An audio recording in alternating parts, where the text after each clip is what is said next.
देखिए, ये बात जो है, ये मैं इसको दोबारा बात करते हुए, भारतीय वज़ीर आज़म नरेंद्र मोदी जो हैं वो एक शदीद नफ्सियाती हिजान का शिकार हो चुके हैं और उनको इल्म नहीं है कि उन्होंने अब लोगों से कैसे बात करनी है। उनका जो इत्तेहाद है एनडीए, वो भी उन्होंने कास्ट का ऐलान दरमियान में कर दिया। वो क्यों किया? वो उनको खुश करने के लिए, जब ये पूरा एक हिजान बपा था और दुनिया पूछ रही थी कि ये आप बताएं कि ये मकबूजा कश्मीर में ये दहशत गर्दी का वाक़या ये कैसे पेश आया है, फॉल्स फ्लैग है, क्या है, उस वक्त तो एक मुकम्मल सकूत था। तो इस दौरान वो कास्ट के मामलात और इलेक्शंस में एनडीए नाराज़ न हो जाए, उनको ये ख़तरा भी था कि मेरी हुकूमत ना गिर जाए, और वो ख़तरा अब भी है क्योंकि सवालात का कोई जवाब नहीं है।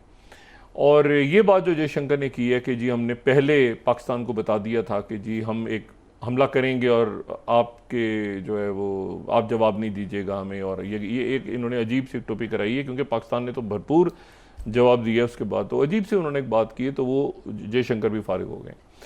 देखें, एक आप कोई एक मुल्क होता है ना जो आपके लिए बयान देता है, कि हम जापान क्वाड के मेंबर हैं, जापान कोई बयान दे देता है, कोई रस्मी सी बात हो जाती है, कोई ऑकसस की तरफ से बात हो जाती है, उन इन सब के ऊपर तो अमेरिका बैठा है। तो अमेरिका जो बात कर रहा है तो बाकी ख़त्म। जापान क्या बात करेगा तो ऑस्ट्रेलिया क्या बात करेगा तो बाकी मुल्क क्या बात करेंगे। तो आईमैक जो ये जो राहदारी बेल्ट एंड रोड इनिशिएटिव के पैरेलल बनाने की बात हो रही थी, तो उसमें मतलब है कि वो बिल्कुल आइसोलेशन में। और उसके बाद आज ये बात हो रही है कि जी मुख्तलिफ जमातों के लोगों को दुनिया भर में भेजा जाएगा सरकारी खर्चे पे भारत में, और वो जाके दुनिया को बताएंगे भारत की पोजीशन। मतलब एक अजीब सी उनकी तरफ से आज ये एक बात वहाँ चल रही है कि तमाम पार्टियों के नुमाइंदे होंगे और दुनिया भर की वो सैर करेंगे सरकारी खर्चे पे और लोगों को बताएंगे कि भारत के साथ क्या हुआ और ये सब। तो ये एक अजीब सी वहाँ पे सूरत हाल है। और दूसरा जो मामला है, देखें उनके जो आज एक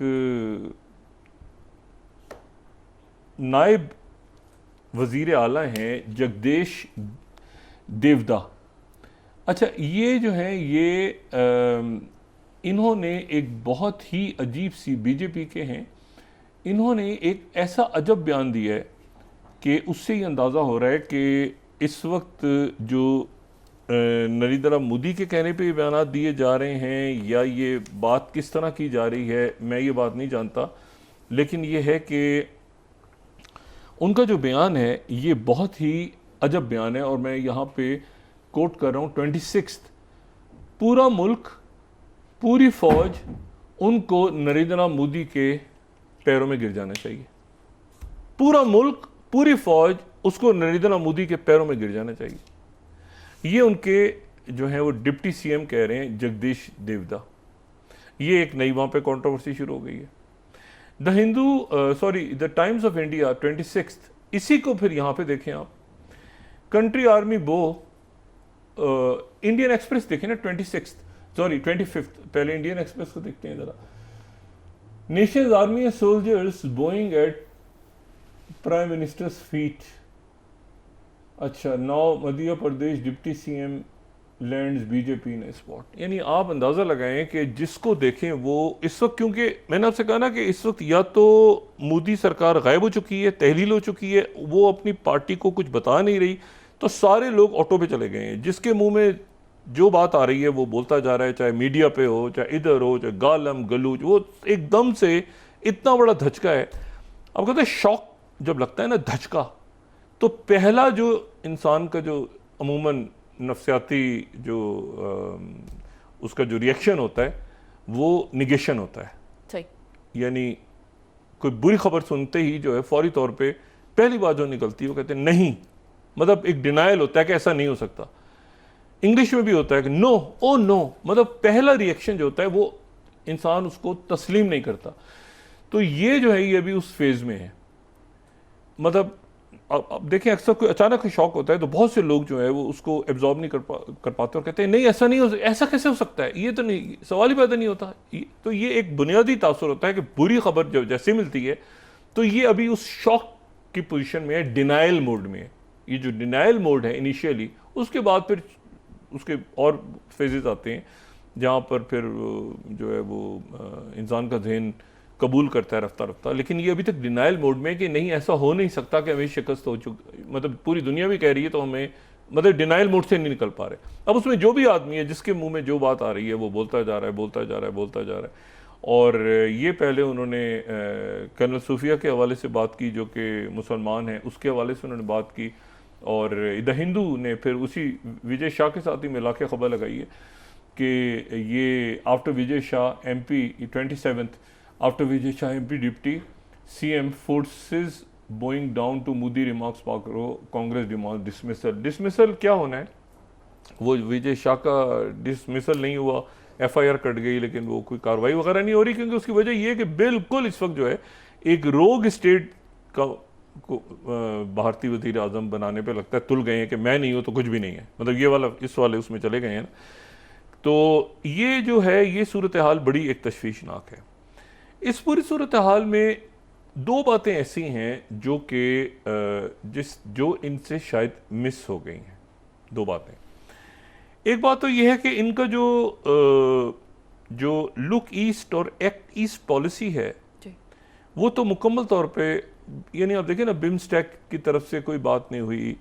फिर उसके बाद जो है वो मणिपुर में जो है वो लड़ाई हो रही है कुकीज़ और मितीस के दरमियान, और नक्सलाइट्स जो हैं उनके ऊपर एक ऑपरेशन हुआ है इसी दौरान, उसमें बहुत सारे लोग वहाँ पे वो कह रहे हैं मारे गए हैं। हमेशा कह रहे हैं 1 साल के अंदर अंदर नक्सलाइट ख़त्म हो जाएंगे। ये रेड कॉरिडोर का जो इलाका है पूरा भारत का, वो नक्सलाइट सारे माओइस्ट ख़त्म हो जाएंगे सारे 1 साल में। वहाँ पे एक हिजान बापा है, और मणिपुर के अंदर फिर हंगामे हुए हैं दोबारा, और वहाँ पर जो है वो कुकीज़ और मितीस का एक मामला जो है वो बड़ा गंभीर है और ख़तरनाक है।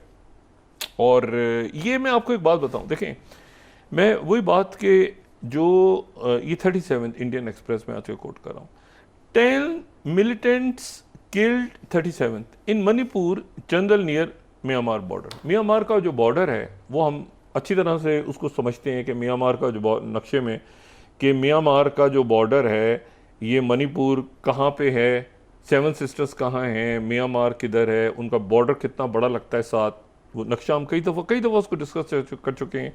और बांग्लादेश दरमियान में आता है, फिर उसके बाद जो है वो 7 सिस्टर्स हैं ऊपर, और फिर मणिपुर जो है वो बांग्लादेश के ईस्ट में है। यानी ये यानी भारत का तो ईस्ट है ही, लेकिन ये बांग्लादेश का भी ईस्ट है जी।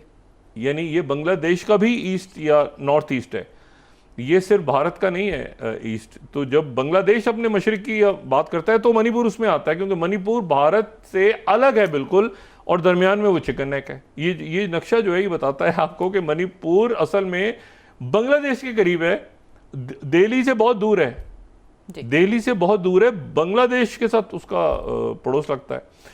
और फिर जो है वो मणिपुर और म्यांमार, तो मणिपुर और म्यांमार का जो बॉर्डर है, अब आप देखें वो म्यांमार कोने में आपको नजर आ रहा है मणिपुर के साथ, वहां पर जो है वो 10 मिलिटेंट्स को इन्होंने कहा है कि हमने मार दिया।